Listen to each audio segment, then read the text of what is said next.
Hi, I'm Jamie Poisson.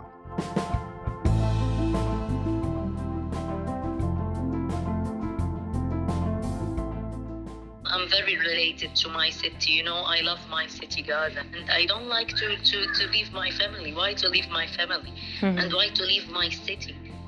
Lubna Al-Rayas, who has family in Canada, is from Gaza City. She's 42 years old and she's a teacher at a prestigious school there. Lubna loves her work. She's got photos of her students all over social media.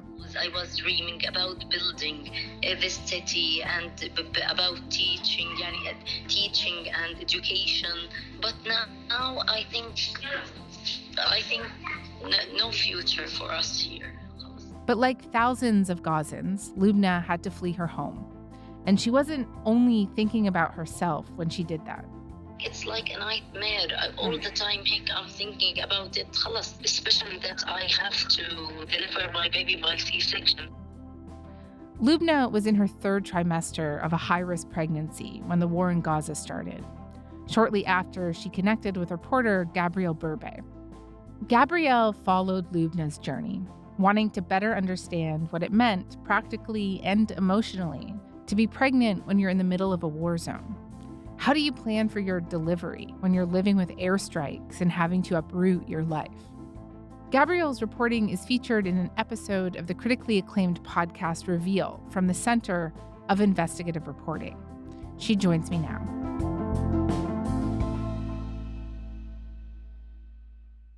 Gabrielle, thank you so much for coming onto the show.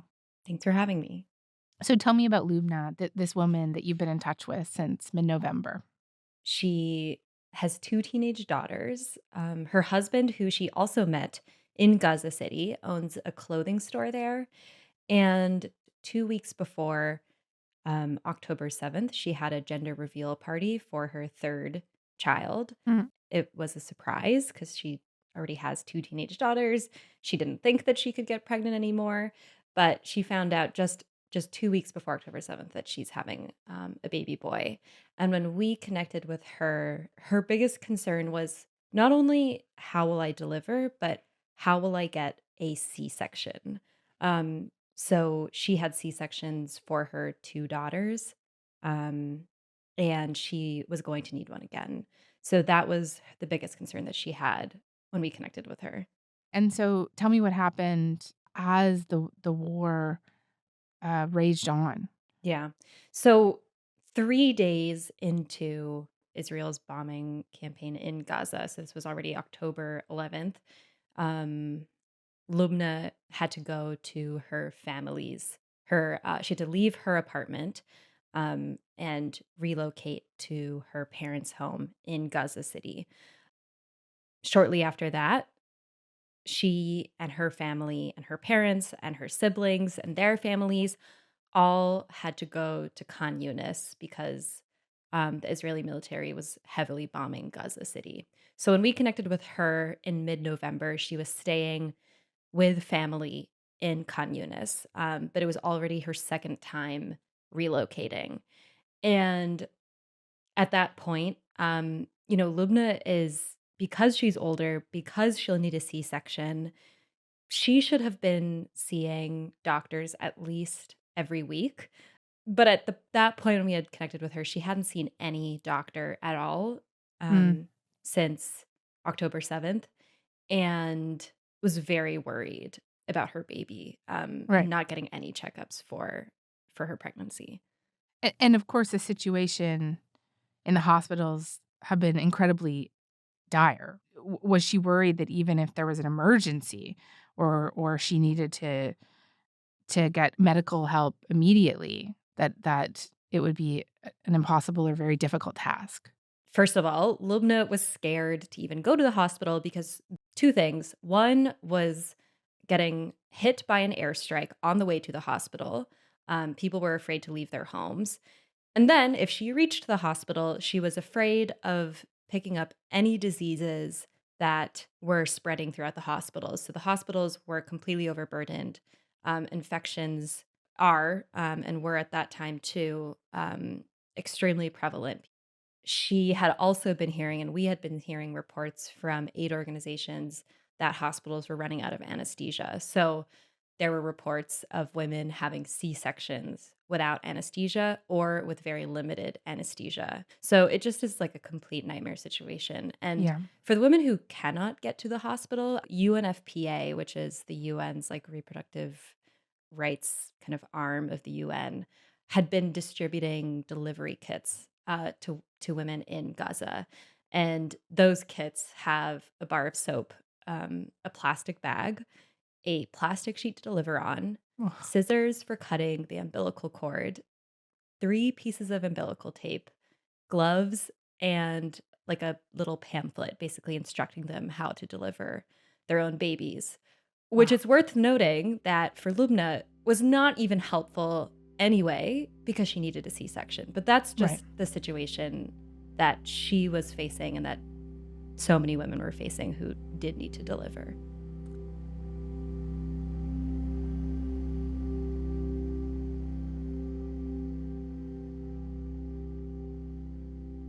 In the weeks that you were talking with Lubna, was she able to see a doctor at all? Was she able to get any medical care?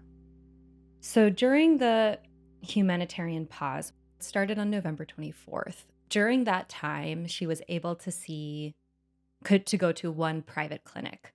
And she sent us a voice memo about a visit to that clinic. And she said she got there, it was filled with women just like her who had been putting off going to a hospital, trying to get any kind of care because they were scared to leave their homes. They couldn't leave their homes. They couldn't get to hospitals for whatever reason any of those people were experiencing. And she said she went to that clinic and she waited in line for 3 hours. And just before the doctor was about to see her, the power in the clinic went out. So luckily the doctor had backup power, and he said he only had enough backup power to take 3 women, and he took Lubna. So she was able to get an ultrasound. When the doctor told me the ultrasound was normal, I was happy, thanks God, and I asked him about the weight of the baby because we are not having healthy food right now, and he told me everything is okay. And But in that ultrasound, she asked the doctor if he had any drugs that could delay her delivery. Because at that point, she had already been experiencing pretty severe contractions from all the stress of the bombings. Um, UNFPA had also reported a rise in miscarriages and stillbirths from stress. So that was something that was already consistent with what people were seeing on the ground. And then I know at some point you lose touch with her, right? And so tell me, how that happens. When we were talking to Lubna while she was in Khan Yunis, when the humanitarian pause ended, the Israeli military began heavily bombing Khan Yunis. Residents search for survivors after Israeli strikes reduced homes to rubble near Khan Yunis on Thursday and Friday. On Wednesday, Israel had dropped leaflets over the city in the southern Gaza Strip, warning residents to leave and seek shelter elsewhere. But many here are already refugees from violence, as Israel told civilians earlier in the war to flee the north and head south. Lubna told us through voice memo at this point, because the phone connection was so bad, I think we're going to have to leave to Rafah. And then by that point, by the time she gets to Rafah, we know that she's in a refugee camp because she tells us, but then we lose contact with her after she tells us that she arrived. We remembered that she had a sister in Canada, and we thought that maybe we could find the sister in Canada and try and figure out if Lubna's okay, if she's alive, if she delivered, what's going on with her. Mhm. So we had heard through Palestinian sources in Canada, that there was a Palestinian Canadian WhatsApp group who were organizing together to lobby the Canadian government to get their family members out of Gaza. Then one person connected us with someone who knows, the brother, or someone who knows the cousin. And then eventually that leads us to a name and a number for Wafa Al Rayas, who is Lubna's sister. And we called Wafa, and this was in the middle of December already. So this was about, I would say, like 3 weeks until Lubna's delivery. In that call with Wafa, we find out that Lubna is okay, but she's still in Rafah, and Wafa had also been with Lubna for the first month of the war. Oh, really? But she was able to get out. So Wafa was able to get out because Wafa is a Canadian citizen. Her husband is a Canadian citizen, and her kids are Canadian citizens. And Wafa was stuck in Gaza with her 2 sons on October 7th. And her husband was in Canada. And at that point, Canada was trying to evacuate Canadian citizens in Gaza. And they were able to evacuate Wafa in November when they evacuated the first group of Canadian citizens out of Gaza. But the problem was that Wafa was with Lubna and with Lubna's kids. They had fled from Gaza City to Khan Yunis altogether. And so she essentially had to leave her sister. She had to leave her sister.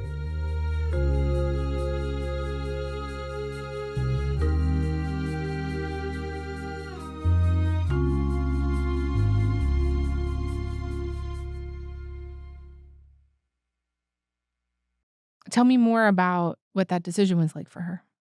I don't know if it's a decision. It's just like she has to. She has 2 kids. She needs to make sure that they're safe. But it was one that made no sense to her. When I had my name on the list to evacuate Gaza, when I left, I couldn't say goodbye to my mom and dad. I didn't say goodbye to anyone, just to Lubna, because we were staying in the same place. And when I left her, it's like, I can't tell you what I felt. It's like I'm leaving her to death. Her daughter, she keeps telling me, please, Aunt, take me with you. Can you imagine what I felt that time? As soon as she got out, she said she went to the Canadian embassy in Egypt and told them, I have a sister. She's 7 months pregnant, and she's going to need a C-section. Please get her out. So she already, from the moment she got out, was trying to get Lubna out. I know at some point the Canadian government introduces this program where you could come to Canada if you're related to a Canadian citizen. Does Lubna qualify for that?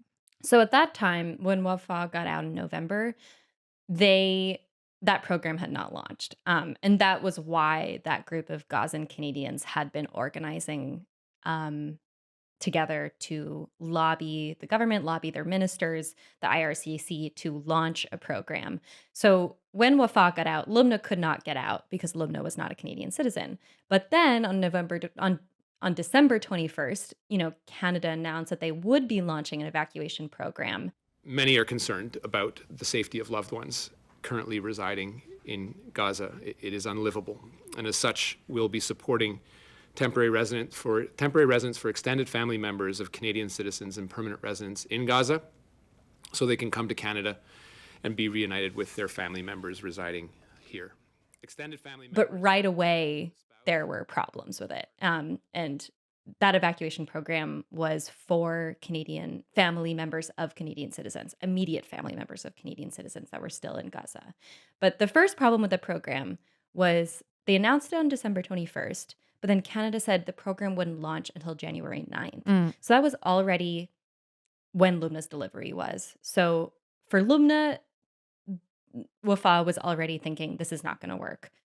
And then in addition to that, the program came with a list of requirements for the applicants. So they wanted them to provide documentation like biometric data, every passport they've ever held, a record of all of their scars on their bodies, and employment history since the age of 16. But the problem was that so many, like Lubna, had fled their houses with just a few minutes warning, so they did not have time to gather all of these documents. So the barrier to even qualify for the program felt very, very unrealistic to what was actually happening on the ground. Yeah. Yeah. Did Wafa talk to you about her experience communicating with government officials? Were they able to? Oh, yeah. Yeah. She was very, very frustrated.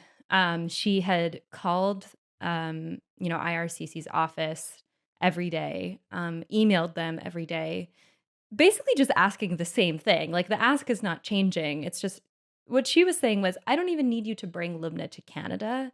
Just get her out before her due date. Like, put her on the list to get out. I know there's a list, and I know that you can put her on it. And she would get the same message from them every time, which is basically just saying, we're doing what we can and we're very sorry. And what made Wafa really upset was they would write to her, please tell your family to do what they can to stay safe. And she was just um, Mhm. furious that that was the response.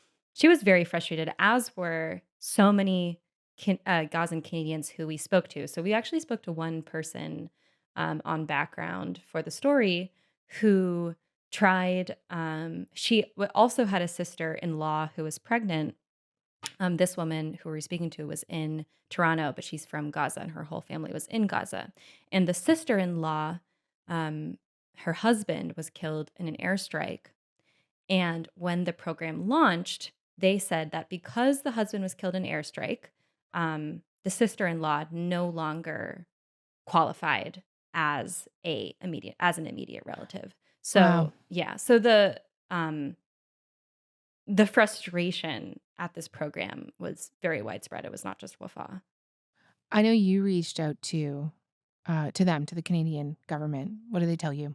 By the end of March, 986 people had applied for the program, but Canada had not been able to evacuate anyone out of Gaza, which they No one. confirmed. Yeah. They said that they had helped 32 people who had already made it to Egypt on their own get to Canada, but they were not able to evacuate anyone out of Gaza. Their response was that they were having issues with local authorities, but they would not go into more detail with that.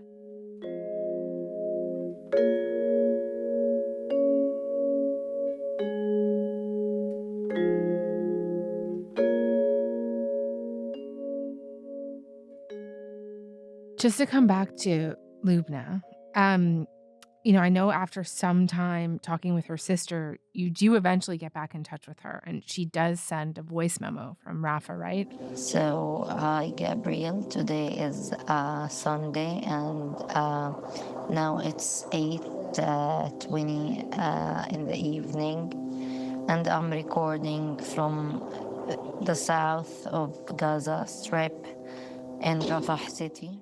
Just tell me what the news is, what she tells you about what's been happening with her. This was very early January, and she was still in Rafah. I wish I could have my baby after everything will finish, and I can go back to my home and to have my deliver or my due date safely in my home and in my city, in Gaza City. She said at that point that she was not eating any healthy foods. It was just like any canned goods that they could find. And in extremely stressful conditions, they don't know if they're going to be able to cross over. She was like not mentally prepared to have her baby in Rafah, but Wafa told us that her husband had already been trying to figure out a plan, because Lubna was just unable to, understandably. Yeah. But her family was starting to prepare for her to give birth there. And what happened? So Lubna actually got out. She did not get out through Canada's program. She got out with the help of cousins in Egypt. She and her whole family were able to get out, and this was already past her due date, actually. And by the time she got to Egypt, she had to go right to a doctor because she needed to deliver. But when she got to a doctor, she asked the doctor if she could have just 10 days until her C-section, because she said, I'm not ready to have this baby. I can't, I just got out of Gaza. Like, the doctor only, permitted her 2 days of just being in Egypt before she had to have her C-section. But she was able to deliver in Egypt. During the surgery, خلاص, I start crying, and the doctors and the nurses, they are saying, طب, is there something pain? Is there pain? Do you have pain? I said, no, خلاص, my feelings are not okay. يعني, I am emotional pain. This is not the place I should be in. When I have my baby, this is not the place I should be in Gaza in this moment. It should be, a nice moment. Lubna, how do you think you're going to tell him about what it was like to carry him? Like, how are you going to tell him about this when he can understand? I think I will tell him everything. I'll tell him the story, how brave he was in my in my belly, and how the difficulties we went through. How I feel when I put him in my hands, or that, it's a miracle. He comes after, he went out of death. Really, we went, me and him, out of death, out of war.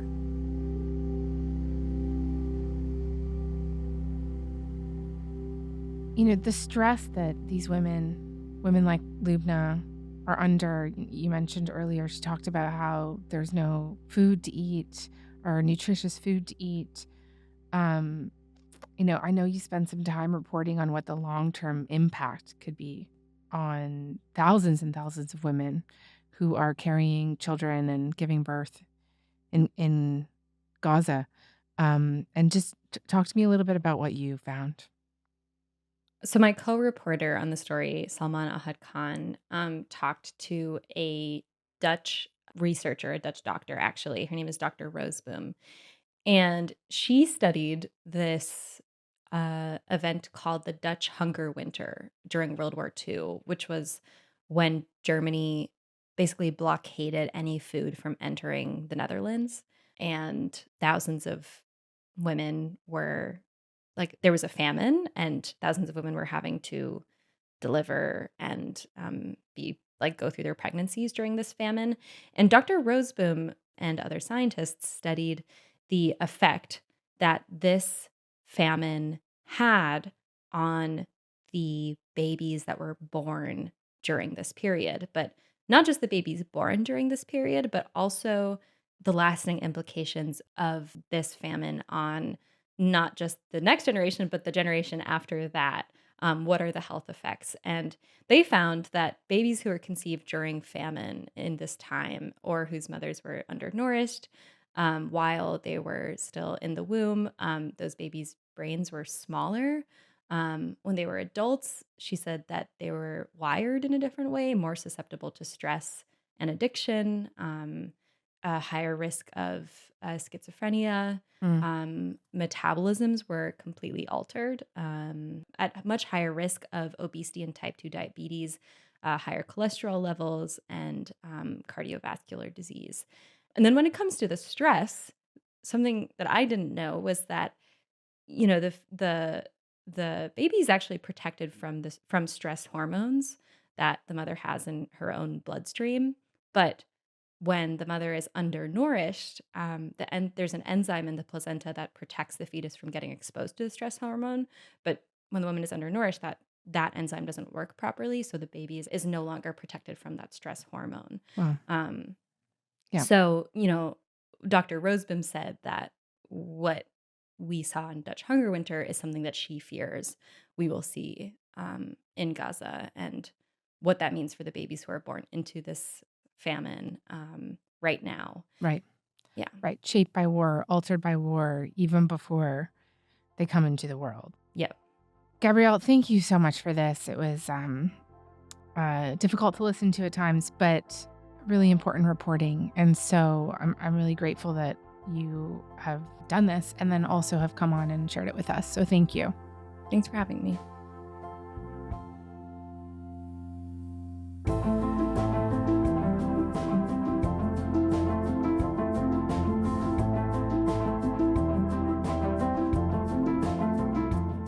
Lubna and her family are currently still in Egypt, trying to make their way to Canada.